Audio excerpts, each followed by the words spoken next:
Practice test 5, Keystone Species and Ecosystems. Today, I want to talk about keystone species and ecosystems. A keystone species is an organism that has a disproportionately large impact on its environment relative to its abundance. If a keystone species is removed, the entire ecosystem may change dramatically. Let me illustrate this with two examples. The first involves wolves in Yellowstone National Park.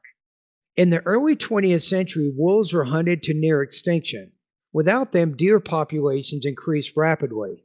These deer overgrazed plants and weakened riverbanks, which caused soil erosion and reduced habitats for other animals. When wolves were reintroduced in the 1990s, they began hunting deer again. This reduced the deer population and allowed vegetation to regrow, which stabilized riverbanks and supported other species. The wolves, although few in number, restored balance to the ecosystem. The second example is sea otters along the Pacific coast.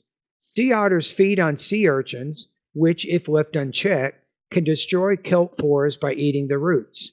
When otters are present, they keep sea urchin numbers low, which allows kelp forests to thrive.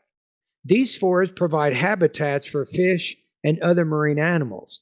So by controlling sea urchins, otters indirectly support entire marine ecosystems.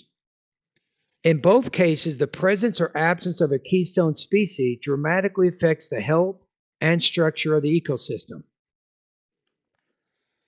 The professor discusses keystone species. Using examples from the lecture, explain the concept and how the professor illustrates